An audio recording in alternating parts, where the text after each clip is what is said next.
Bienvenidas y bienvenidos estudiantes a la tercera sesión de la Semana de la Ciencia.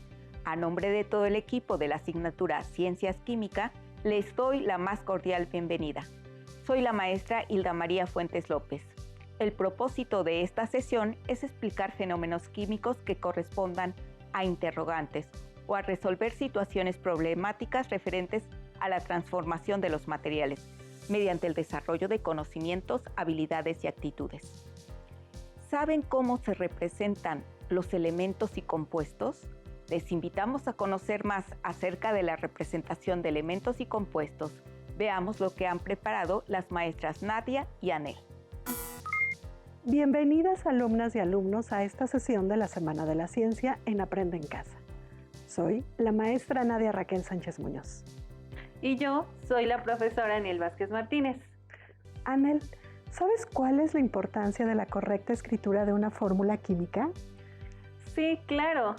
En una fórmula encontramos los símbolos de los elementos que integran una sustancia y un número muy importante como subíndice, el cual nos permite conocer la cantidad de átomos que integran al elemento o compuesto o la proporción entre ellos. Gracias a estos números podemos diferenciar una sustancia de otra cuando están compuestas por los mismos elementos y por lo tanto identificar las propiedades que tienen. Por ejemplo, si hablamos de elementos nos encontramos con el oxígeno. El símbolo es O, pero al ser un gas debe escribirse O2 porque las moléculas están formadas de dos átomos de oxígeno, por lo que se identifica como oxígeno molecular, O2. Cuando la luz ultravioleta del sol rompe las moléculas de oxígeno, da como resultado dos átomos de oxígeno, los cuales son muy inestables, por lo que se une una molécula de oxígeno formando el ozono, que tiene la fórmula O3, pues está formada por 3 átomos de oxígeno. Ahora pueden identificar la importancia de escribir de forma correcta la fórmula química de una sustancia. El oxígeno molecular O2 tiene propiedades diferentes al ozono, O3. Observen la simulación.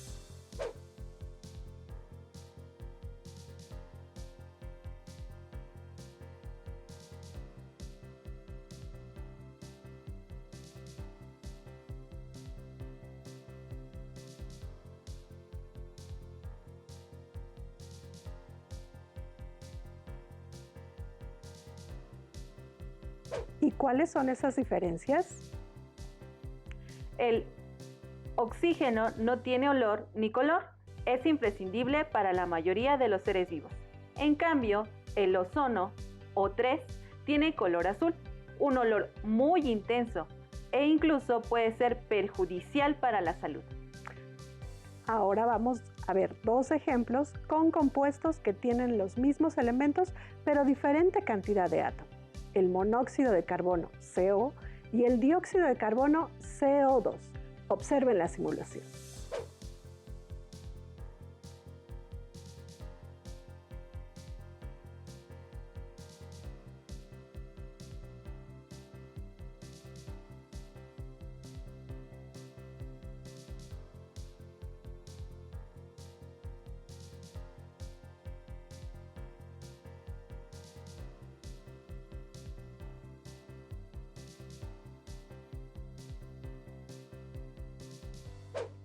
Cuando la combustión de carbono es completa, lo que requiere la presencia de oxígeno suficiente, el resultado es principalmente dióxido de carbono. Lo que ocurre cuando hay limitada disponibilidad de aire, solo la mitad del oxígeno se agrega al carbono y por lo tanto se forma el monóxido de carbono.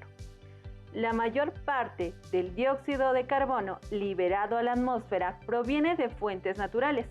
Entre ellas se encuentran los océanos, la respiración vegetal y animal, incluida la humana, la descomposición de materia orgánica, incendios forestales y erupciones volcánicas. Si bien la menor cantidad de generación de dióxido de carbono es causada por la actividad humana, 87% de todas las emisiones producidas por los seres humanos deriva de la quema de combustibles fósiles, como el carbón, gas natural y petróleo. ¿Reconocieron la importancia de los subíndices en una fórmula química? Si nosotros modificamos estos números, estaremos hablando de sustancias diferentes, con propiedades distintas. El monóxido de carbono está formado por un átomo de carbono y un átomo de oxígeno. Y el dióxido de carbono está constituido un átomo de carbono y por 2 átomos de oxígeno. Otro ejemplo es el del agua y el peróxido de hidrógeno, conocido comúnmente como agua oxigenada. Observemos la fórmula del agua. El agua está formada por 2 átomos de hidrógeno y un átomo de oxígeno. El peróxido de hidrógeno o agua oxigenada está constituido por 2 átomos de hidrógeno y 2 átomos de oxígeno, H2O2. Observen la simulación.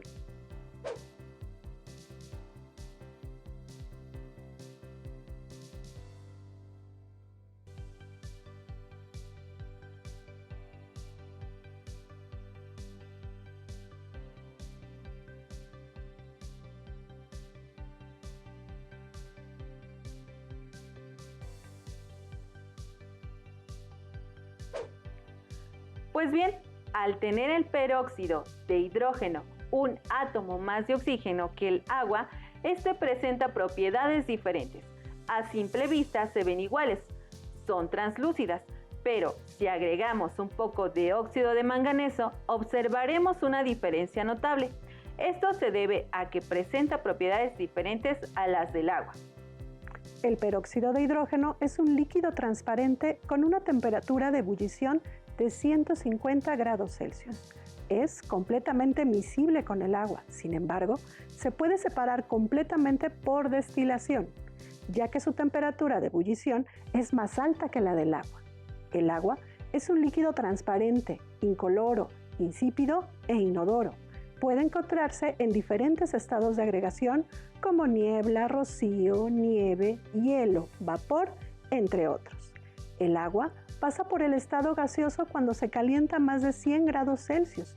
Es posible separar los elementos que forman el agua por medio de una electrólisis. Recuerden, la importancia de colocar el subíndice correcto en una fórmula química es que nos permite identificar de qué sustancia se trata, así como sus propiedades y el número de átomos que integra el compuesto. ¡Hasta la próxima! ¿Cuál es la importancia de la participación de las mujeres en la ciencia? Les invitamos a disfrutar lo que ha preparado la maestra Inés Elizabeth Ambrosio Ramírez con respecto a este tema. El papel de las mujeres en el desarrollo de la ciencia. Desde el surgimiento de la ciencia, a las mujeres no se les permitió participar en las actividades científicas. Las primeras tuvieron que luchar contra los prejuicios de la familia. Sus padres fueron sus principales opositores y cuando algunas lograron superar este obstáculo, se enfrentaron a la oposición de los científicos y de la sociedad en general. Aún hoy, cuando uno pensaría que las mujeres ya pueden dedicarse a la ciencia sin problemas sociales o de género, siguen siendo pocas las científicas en las universidades. De acuerdo con el Centro de Investigaciones y Estudios de Género en 2015, la licenciatura en la que menos mujeres estaban inscritas fue la de Ingeniería Mecánica y Eléctrica, pues por cada 100 estudiantes había 9 alumnas. En los posgrados de Físico-Matemáticas había 30 mujeres por cada 100 hombres. En el caso de las carreras no científicas, la licenciatura en Pedagogía tenía 480 mujeres por cada 100 hombres. Sin embargo, el nivel de participación de la mujer en las carreras científicas no se relaciona con la capacidad, pues el promedio de las calificaciones en el bachillerato fue de 8 para las mujeres y 7.5 para los hombres. Por otra parte, de acuerdo a la Organización de las Naciones Unidas para la Educación, la Ciencia y la Cultura, 1 de cada 5 países ha alcanzado la paridad de género, mientras que en nuestro país solo el 33% de los científicos son mujeres.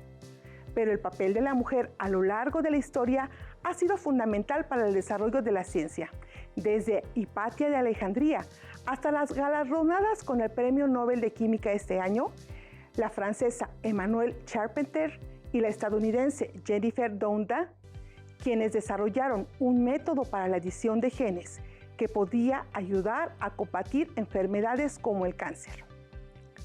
Las mujeres han tenido un papel importante en el desarrollo científico de la humanidad, aunque no siempre ha quedado registro.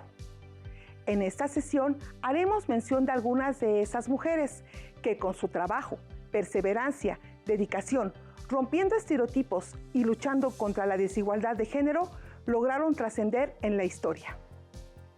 La primera es Hipatia de Alejandría, quien fue la primera mujer en realizar una contribución sustancial al desarrollo de las matemáticas y fue una verdadera precursora y hasta una mártir como mujer de ciencia.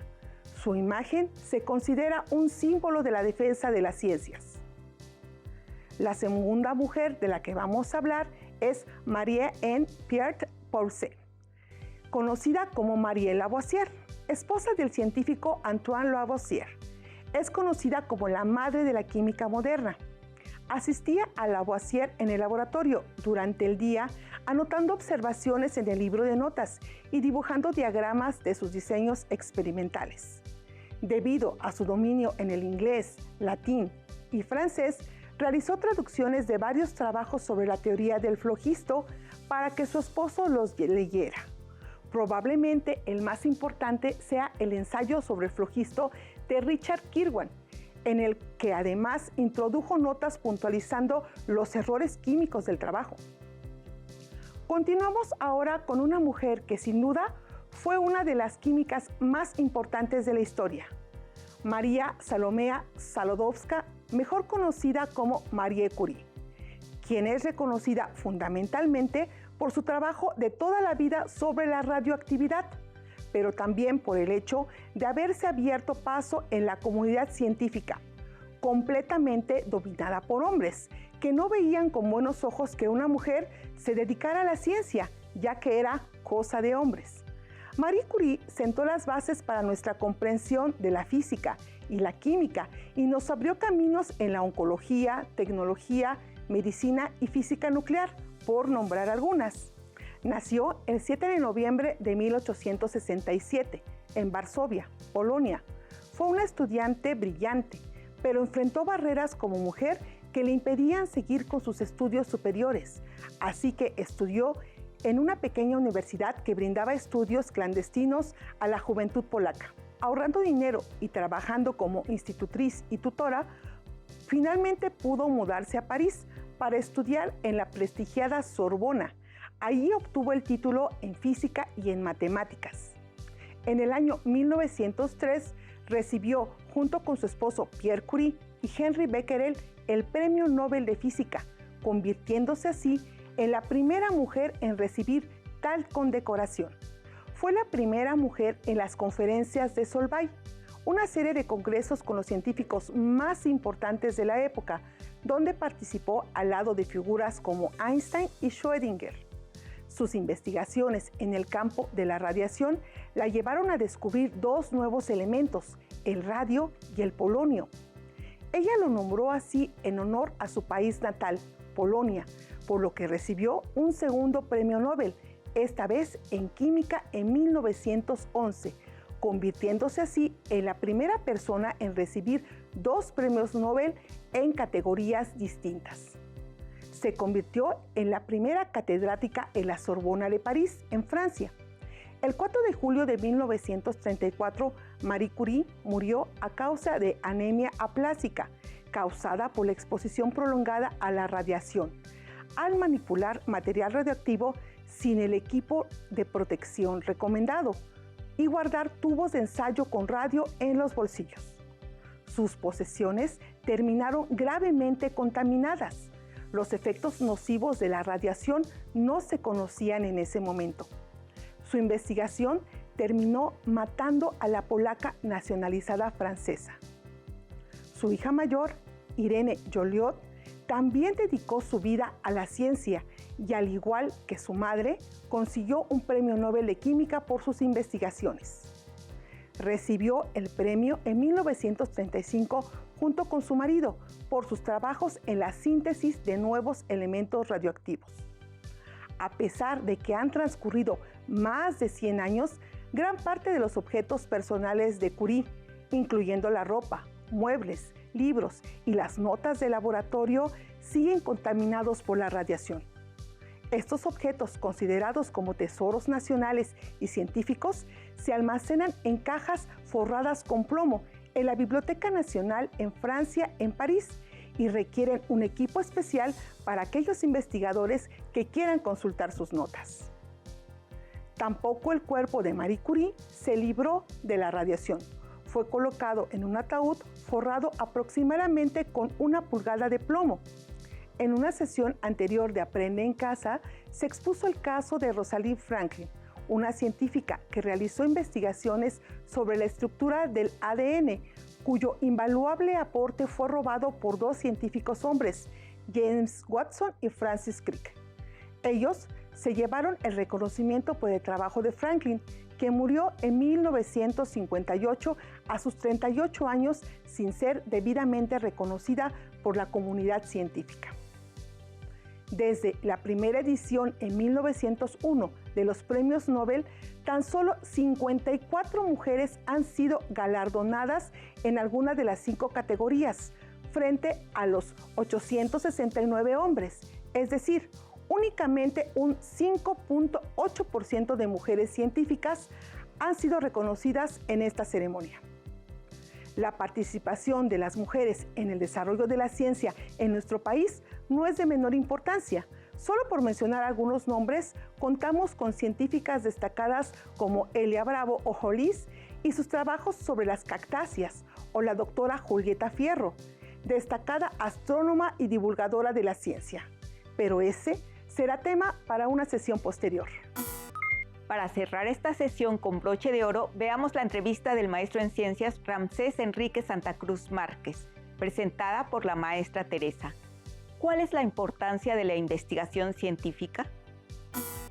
En cuestiones de ciencia, la autoridad de miles no vale más que el humilde razonamiento de un único individuo. Con estas palabras de Galileo Galilei, sean bienvenidos y bienvenidas a la Semana de la Ciencia Aprende en Casa. El día de hoy tenemos la fortuna de contar con la presencia del maestro en ciencias con especialidad en toxicología del Centro de Investigación y de Estudios Avanzados del Instituto Politécnico Nacional, Ramsés Enrique Santa Cruz Márquez, quien nos hablará sobre un tema muy interesante: las nanopartículas, sus usos y sus potenciales peligros. Gracias por aceptar la invitación y regalarnos su valioso tiempo. Hola maestra, muchas gracias por la invitación.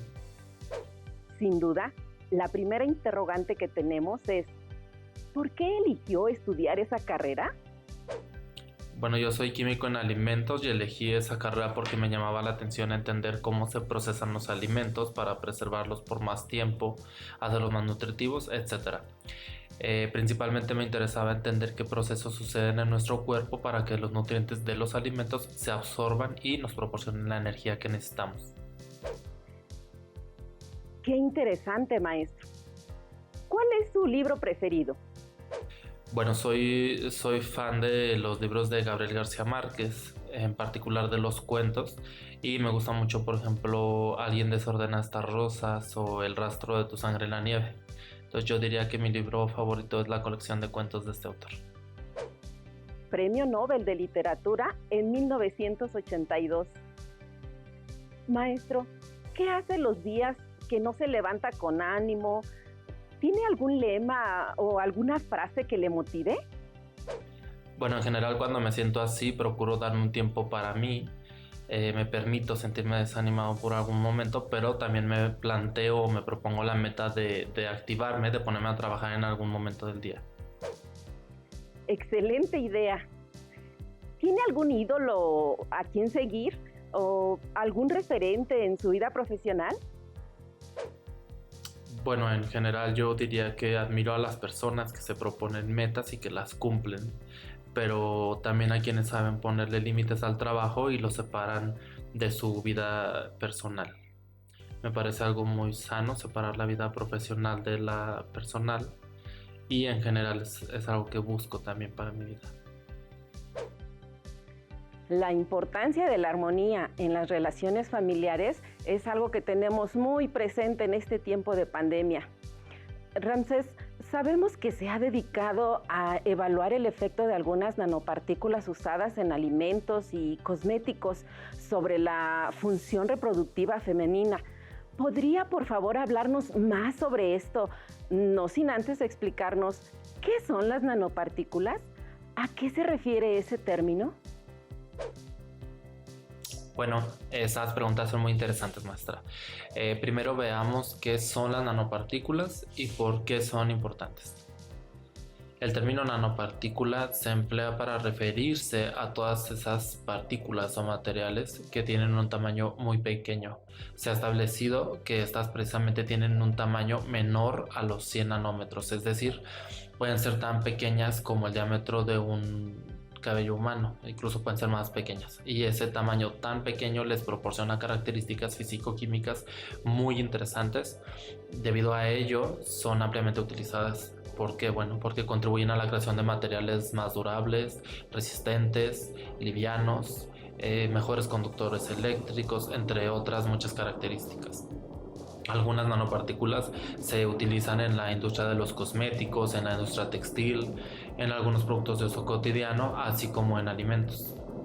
Por ejemplo, las nanopartículas de dióxido de titanio se utilizan en algunos cosméticos ya que contribuyen en sus características, y también se utilizan en la industria de los alimentos como un aditivo alimentario. Pero bueno, hay otras nanopartículas que se pueden utilizar en la medicina, estas como herramienta terapéutica o de diagnóstico. En particular, yo trabajé o me interesé por estudiar los efectos de nanopartículas de dióxido de titanio y óxido de zinc sobre algunas funciones del ovario, como lo son la producción de hormonas. Para ello empleé un modelo de exposición in vitro, es decir, con exposición directa de las células a las nanopartículas. Y bueno, en este caso observamos que la exposición a estos materiales puede afectar parámetros funcionales y de calidad del ovario, y que esto se podría traducir a otro tipo de alteraciones. Pero bueno, es importante recalcar que no estoy diciendo que estas nanopartículas hacen daño o que no se deben de utilizar productos que las contengan. Simplemente estoy tratando de resaltar la importancia que tiene el estudio de los efectos en este caso de las nanopartículas, que son materiales relativamente nuevos y cuyos efectos aún no se conocen bien. ¿Para qué? Bueno, para saber cómo pueden interactuar con el cuerpo y si es que modifican o afectan algunas funciones, ¿no? Aunque estos resultados son importantes en el área, se deben realizar más estudios aún para determinar si la exposición a estos materiales se puede traducir a un efecto como tal en el hombre, en el humano. Maestro, ¿de qué color son las nanopartículas? ¿Y cuáles son los potenciales riesgos para nuestra salud o el medio ambiente por el uso de ellas? Bueno, gracias, maestra. Las nanopartículas pueden variar en su color, en su tamaño, entre otras características, dependiendo de la composición, es decir, del elemento material del que están hechas. Puede influir en características como estas, ¿no? Por ejemplo, las nanopartículas de dióxido de titanio y de óxido de zinc tienen un color blanco, entonces se ven como un polvo blanco. Las nanopartículas de hierro, por ejemplo, se ven más bien en un color oscuro. Y bueno, si existe un riesgo potencial a la salud o al ambiente por el uso de productos que contienen nanopartículas, ese es un tema que continúa en debate. Pero sabiendo que son ampliamente utilizadas, es importante realizar estudios que ayuden a garantizar que no son dañinas ni para nosotros los humanos ni para otros animales, ¿no?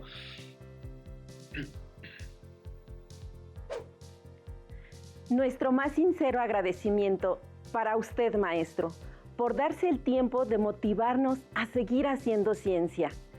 Si alguno de los jóvenes le interesara hacerle alguna pregunta sobre el tema, ¿podría contactarlo? Claro que sí, maestra. Mi correo es rsantacruzm@simvestab.mx. Me pueden escribir ahí si gustan, si tienen alguna duda. Y bueno, yo con mucho gusto les contestaré. Agradecemos mucho su participación y nos comparta su conocimiento. Es imposible adentrarse en el bello y maravilloso mundo del conocimiento y no darnos cuenta de que desconocemos mucho más de lo que creíamos saber. Sin embargo, eso, en lugar de ser frustrante, es una invitación a continuar con la investigación. Sigamos cuidándonos y aprendiendo desde casa.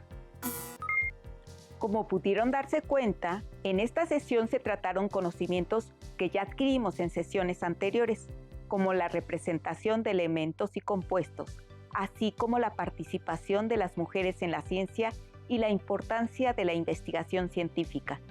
Esperamos que hayan adquirido conocimientos nuevos y disfrutado de las actividades planteadas. Los invitamos a la próxima sesión de la Semana de la Ciencia. Tendremos actividades muy interesantes. Compartan con su familia lo que más les gustó de esta sesión. ¡Hasta la próxima!